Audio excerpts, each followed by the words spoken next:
हर हर महादेव, जय शिव गुरु।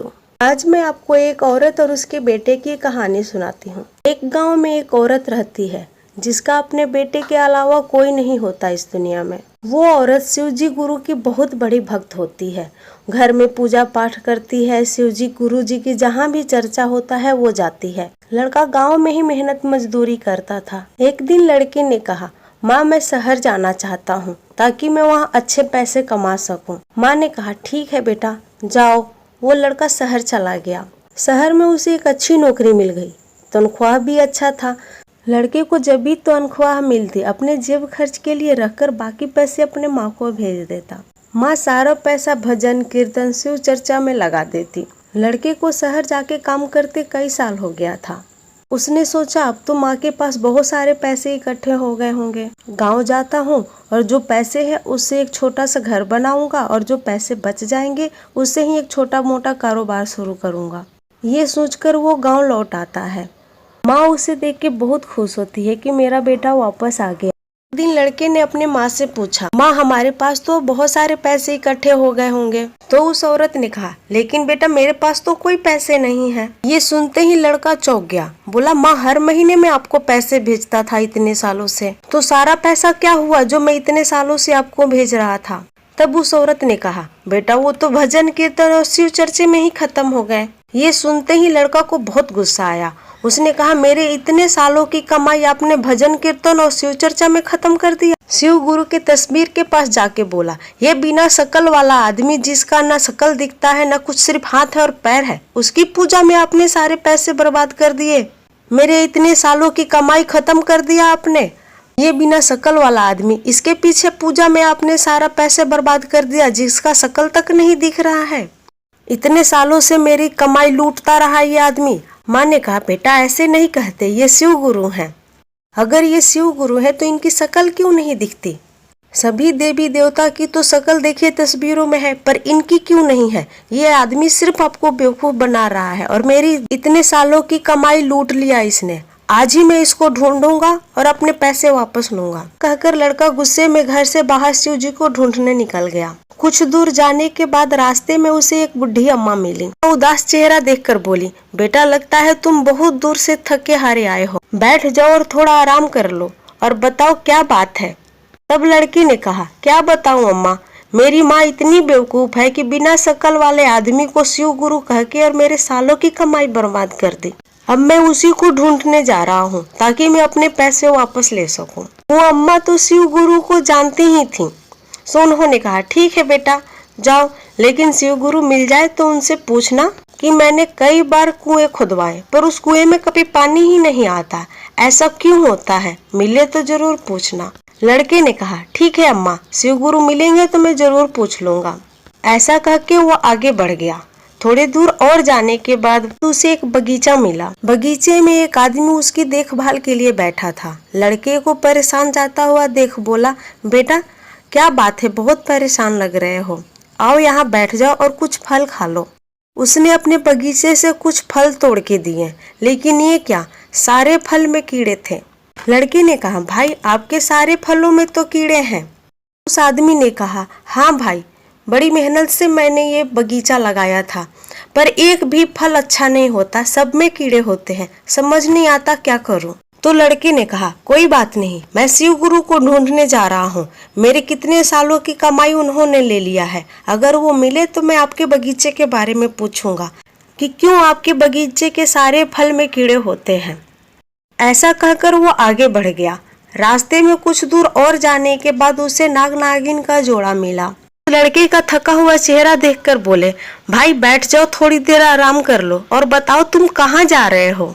ऐसा लग रहा है तुम बहुत दूर से आ रहे हो और बहुत परेशान भी हो। लड़के ने कहा, क्या बताऊं, एक बिना शकल वाला आदमी है जो मेरी माँ को बेवकूफ बनाकर मेरे कितने सालों की कमाई उनसे ले लिया। मैं उन्हीं से अपने पैसे लेने जा रहा हूँ।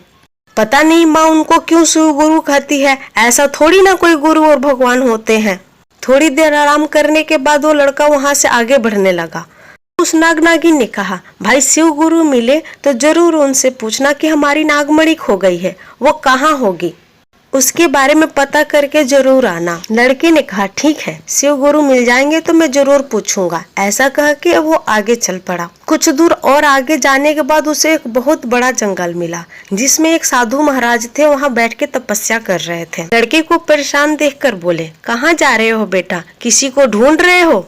ने कहा, हाँ साधु महाराज, मैं शिव गुरु को ढूंढ रहा हूँ। वो बिना शकल वाला आदमी मेरी माँ को बेवकूफ बनाकर मेरे कितने सालों की कमाई खा गया। अब मैं उससे अपने पैसे लेने जा रहा हूँ। वो साधु कोई और नहीं, खुद शिव गुरु थे।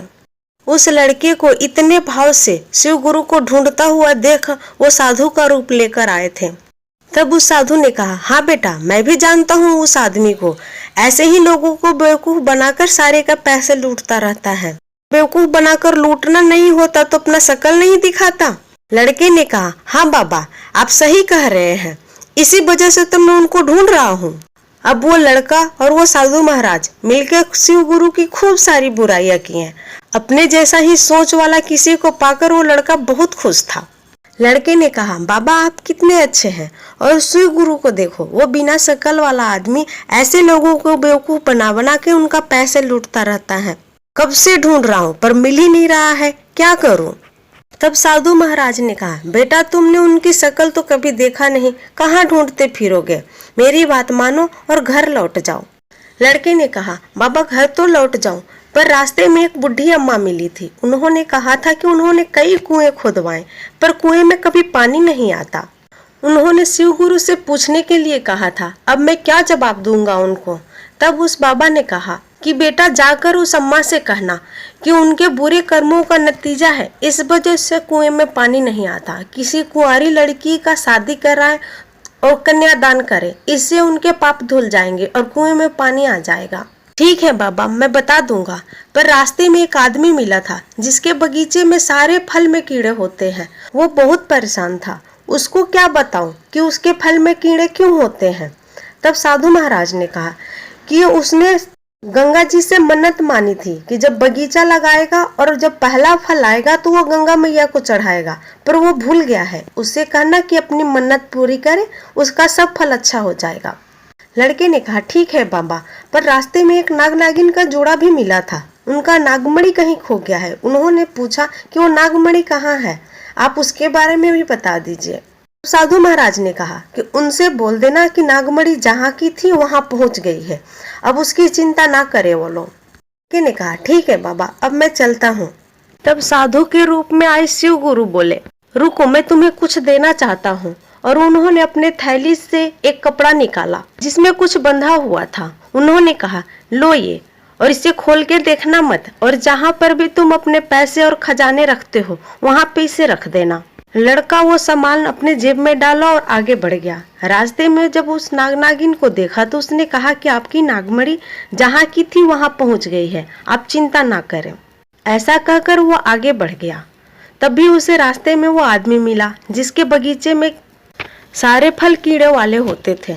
उससे बोला, आपने गंगा मैया को मन्नत मानी थी, आपने वो पूरा नहीं किया है, इसके सारे फलों में कीड़े होते हैं, आप अपना मन्नत पूरा कर दीजिए, फिर सारे फल अच्छे हो जाएंगे, किसी में कीड़े नहीं होंगे। ऐसा कहकर वो आगे बढ़ गया। कुछ दूर आगे जाने के बाद वो बूढ़ी अम्मा मिली। उससे बोला, अम्मा, आपके पिछले जन्म के कुछ बुरे कर्मों की वजह से आपके कुएं में पानी नहीं आता। आप किसी लड़की की शादी करा दे और उसका कन्यादान करे, सारे पाप धुल जाएंगे, फिर आपके कुएं में पानी आ जाएगा। ऐसा कहकर वो अपने घर की ओर चल पड़ा। घर पहुंचते ही उसने अपने जेब में रखे उस पोटली को निकाली और अपनी तिजोरी में रख दिया। अगले दिन जब उसने किसी वजह से तिजोरी खोली तो उसने देखा उसमें बहुत सारे पैसे हैं। उससे उसने कारोबार शुरू किया। कारोबार में दिन दूनी रात चौगनी तरक्की होने लगी। वो बहुत बड़ा सेठ बन गया। वो इन सब तरक्की का कारण उस साधु महाराज को मानता था, पर उसे क्या मालूम कि वो साधु महाराज खुद शिव गुरु थे। एक दिन उसके दरवाजे पे किसी ने दस्तक दी। दरवाजा खोला तो पाया कि वही साधु महाराज है। उसने उनके पैर छुए और बोला, बाबा, मैं आपके बारे में हमेशा अपनी माँ से बातें करता हूँ। मैं हमेशा उनको बताता हूँ कि आपकी वजह से मेरा इतना कुछ अच्छा हुआ है। मेरी माँ भी आपसे मिलना चाहती है। रुकिए, मैं अपनी माँ को बुलाता हूँ। ऐसा कहकर वो अपनी माँ को बुलाने अंदर चला गया। लेकिन जब वो लौट के आया तो उसने देखा कि वहाँ पे कोई नहीं है, सिर्फ 2 खड़ाऊ रखे हुए हैं। उसकी माँ समझ गई कि ये कोई और नहीं, खुद शिव गुरु थे। वो जोर जोर से रोने लगी और कहने लगी कि हे शिव गुरु, मैंने पूरी जिंदगी आपकी पूजा की, इतनी आपको माना, पर फिर भी आपने मुझे दर्शन नहीं दिए। और ये बेवकूफ जो आपको मानता ही नहीं, फिर भी आपने इसको दर्शन दिए। ऐसा कौन सा पाप हो गया शिव गुरु मुझसे? उसको ऐसा रोता हुआ देखकर शिव गुरु को दया आ गई और वो उसको भी दर्शन दिए। उसके और उसके बेटे को आशीर्वाद देकर शिव गुरु वहां से अंतर ध्यान हो गए। वो औरत शिव गुरु का खड़ाऊ ले जाकर अपने मंदिर में रखा और उसकी पूजा हमेशा करने लगी। उस लड़के को भी विश्वास हो गया कि शिव गुरु हैं और वही उस साधु के रूप में आए हुए थे। अगर आपको ये कहानी पसंद आई हो तो प्लीज़ मेरे चैनल को लाइक करें, सब्सक्राइब करें और शेयर करें, और हाँ, बेल आइकन दबाना बिल्कुल ना भूलें। Thank you very much.